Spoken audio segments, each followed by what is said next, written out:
ہوتے ہیں۔ نبی پاک صلی اللہ علیہ وسلم کا جب نام آ جائے نا محمد، تو پھر کیا کہنا چاہیے؟ صلی اللہ علیہ وآلہ وسلم۔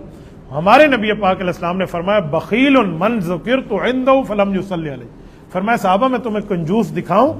اب لوگ تو یہ سمجھتے ہیں کہ کنجوس وہ ہے جو کنجوس پیسے وغیرہ میں، مہمان نوازی میں، دل کھولنے میں کنجوس ہو، بخیل ہو، تو یہ تو اپنی جگہ کنجوس ہے۔ ہمارے نبی پاک نے فرمایا وہ بندہ بھی کنجوس ہے جس کے سامنے پیغمبر کا ذکر آئے اور وہ درود السلام نہ پڑھے، یعنی صلی اللہ علیہ وآلہ وسلم نہ پڑھے، تو یہ بہت بری بات ہے۔ تو آپ سن کے ساتھ پڑھتے ہیں تو ٹھیک ہے، آپ کو پڑھنا چاہیے۔ خطبے کے بیچ میں خطیب صاحب، اچھا یہ جمعے کے خطبے میں اگر آپ نے صلی اللہ علیہ وسلم پڑھنا ہے تو زبان کے بجائے دل سے پڑھیں، کیونکہ جمعے کے خطبے میں خاموشی کا بھی حکم بھی ہے، اس وقت آپ دل سے پڑھ لیں تو یہ بہتر ہے۔ خطبے کے بیچ میں خطیب صاحب تھوڑی دیر کے لیے وقفہ کرتے ہیں، بیٹھتے ہیں، اس دوران ہاتھ اٹھا کر دعا مانگیں، منہ سے دعا مانگیں، خاموشی سے مانگیں یا ہاتھ اٹھائے بغیر دل سے مانگیں۔ حدیث پاک میں ہے کہ جمعہ جب وقت شروع ہوتا ہے نا تو ایک گھڑی ایسی ہے کہ اس میں بندے کی ہر دعا قبول ہے، جو چاہے مانگے۔ اب وہ وقت کون سا ہے؟ اس میں 70 اقوال ہیں، کون سا وقت ہے؟ لیکن جس کو ترجیح دی گئی نا وہ تو 3 وقت ہے، کہ ایک تو یہ ہے کہ جمعہ میں بندہ وقتی طور پر جلدی آ جائے، اس وقت بیان شروع کرنے سے پہلے جو مانگ سکے مانگ لے۔ دوسرا یہ ہے کہ آپ خطبے سے پہلے مانگ لیں۔ تیسرا یہ کہ 2 خطبوں کے درمیان جب امام سے بیٹھتے ہیں وہ بھی دعا پڑھ رہے ہوتے ہیں نا، یہ آپ کو پتہ ہو، تو وہ اس دعا کے دوران آپ مانگیں، لیکن اس دعا کے دوران زبان ہلانا تو منع ہے، نبی پاک نے خاموشی کو کم دیا، تو دل سے مانگ لینا چاہیے، اس وقت ہاتھ اٹھانے کی ضرورت نہیں ہے۔ اور ایک روایت ہے کہ نہیں جمعے کے بعد بھی آپ مانگ سکتے ہیں، ایک روایت ہے نہیں جو 80 مرتبہ درود پاک ہم پڑھتے ہیں، اللہم صلی علی محمد النبی الامی وعلی آلہ وسلم تسلیما، عصر کے بعد، اس وقت بھی دعا مقبول ہے۔ بہرحال مختلف وقتوں میں مانگنی چاہیے، 2 خطبوں کے درمیان میں تو جو مانگتا ہوں دعا تو اپنے لیے بندہ مانگ لے، لیکن اس میں ہاتھ نہ اٹھائیں، زبان سے بات نہ کریں، دل سے مانگ لیں، تو اللہ تو دلوں کے بھید سے واقف ہے، اللہ کو ہاتھ اٹھا کر زبان والی بات کی ضرورت تو نہیں ہے، تو مانگ لینی چاہیے وہ دعا۔ بہت اچھا وقت ہے، بہت اچھا وقت ہے، بندے کو مانگنی چاہیے۔ مفتی صاحب جو بچہ اپنی ماں کے سارے کام کرتا ہو اس کو بہت ساری ماں دعائیں دے، تعریفیں ملیں، اور جب کوئی ایک کام نہ کرے تو ماں بد دعائیں دیتی، تو اس کو بد دعائیں بھی ملتی ہیں یا نہیں؟ ہمیشہ کہنا مانے، ہر کام کرے، جب کبھی کوئی ایک نہ مانے تو عرش سے فرش پر بٹھا دیا جاتا ہے، تو کیا کرے؟ اس میں ماؤں کو بھی کچھ سمجھنا چاہیے کہ بچے کو آپ نے 10 کام بتایا، 9 اس نے کیے، 10واں نہیں کر سکا تو بد دعا نہیں دینی چاہیے، بری بات ہے۔ میرے خیال میں اگر اس نے اپنی سستی سے نہیں کیا، جان بوجھ کے، پھر تو اس کو بد دعا لگے گی، یہ بات ذہن میں رکھیں، چاہے ماں جیسے بھی دے۔ اور اگر یہ بیچارہ بھول گیا ہے تو بھولنے والے کو بد دعا نہیں لگے، بھولنے والے کو اللہ رسول نے معاف کر دیا، یار بھول کے بندہ کھانا کھا لے روزے میں، روزہ ٹوٹتا ہے، ادھر نہیں بندے کو مسئلہ ہوتا تو ادھر بد دعا والا کیا، لیکن جان بوجھ کے ماں کو دھوکہ دینے کے لیے، ماں کو غصہ دلانے کے لیے کرے گا تو واقعی بد دعا کا مستحق ہے۔ لیکن ماؤں کو چاہیے کہ اس موقع بد دعائیں نہ دیں، اچھی دعا دیں، ٹھیک ہے نا؟ تو بہتر الفاظ بولے۔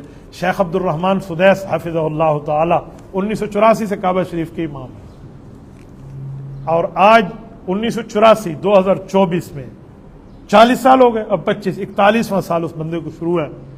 اللہ پاک ہم سب کو اس کی اقتداء میں نماز عطا فرمائے۔ کیا بندہ ہے یار، جب تلاوت شروع کرے نا ایسا لگتا ہے جیسے در و دیوار بھی جھوم رہی۔ نماز تو ہم کعبہ شریف میں کئی مرتبہ پڑھتے ہیں، لیکن جب شیخ سدیس کے پیچھے پڑھنا ہو تو سمجھ آتا ہے کہ کوئی بندے نے نماز پڑھی ہے۔ یہ اپنا واقعہ سناتے ہیں کہ میں کعبے کے امام کیسے بنا، یہ ماں کی دعا پہ سنانے لگے۔ خواتین نے کسی جگہ بچے کو برا لفظ کہا، یہ نماز کے لیے آ رہے تھے تو عورتوں کے مجمع سے گزرے تو عورت بیٹے کو غصہ کر رہی تھی، تو یہ جیسے تکبیر ہونے لگی نا تو انہیں تکبیر والے کو روکا کہ جی میں جو ایک بات کرنی ہے نماز سے پہلے، وہ سنبھالا مائک اور خواتین کو مخاطب کر کے کہا کہ میری ماؤں بہنوں ایک بات سنو، میں آپ کو سمجھانا چاہ رہا ہوں۔ کہ جی کیا؟ کہ میں ابھی گزر رہا ہوں تو تم بچوں کو غلط جملہ کہہ رہی ہو، وہ کوئی کرتے بھی ہیں شرارتیں تو اچھا جملہ کہا کرو۔ کہا وہ کیسے؟ کہ میرے گھر میں مہمان آئے، میں بچہ تھا، میری ماں نے کہا یہ کام کرو، میں نے نہیں کیا، یا پتہ نہیں کو مہمانوں کی چیز آگے پیچھے کر دی، تو میری ماں نے مجھے غصے میں کہا تو ایسا کرتا ہے، غصے میں غصہ ہوئی اور کہا جا تجھے اللہ کعبے کا امام بنا۔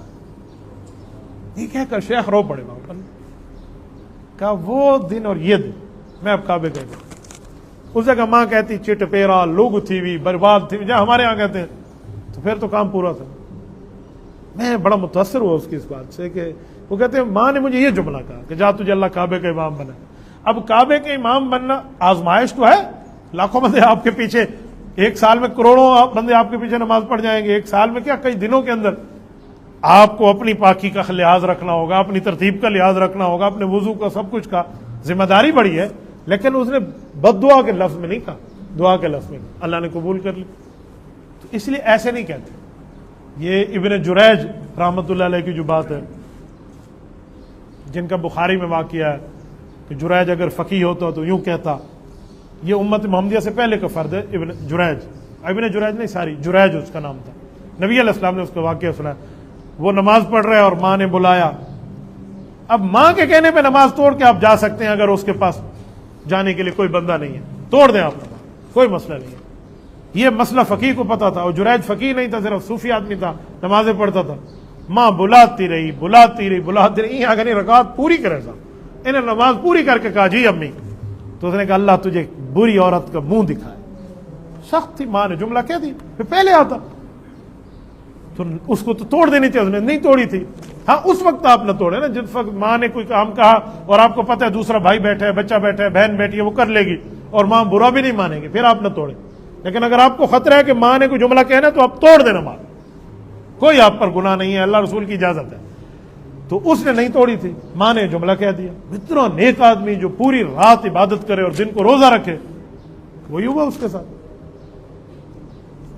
کوئی پتہ نہیں ایسی کوئی ادھر ادھر کی بات بنی, وہ ایک خاتون نے اس پر الزام لگایا. وہ خاتون کے ہاں کوئی بچہ پیدا ہوا, یا پتہ نہیں وہ زنا سے حاملہ ہوئی کوئی ایک عورت تھی, ادھر ادھر بہرحال پکڑی گئی.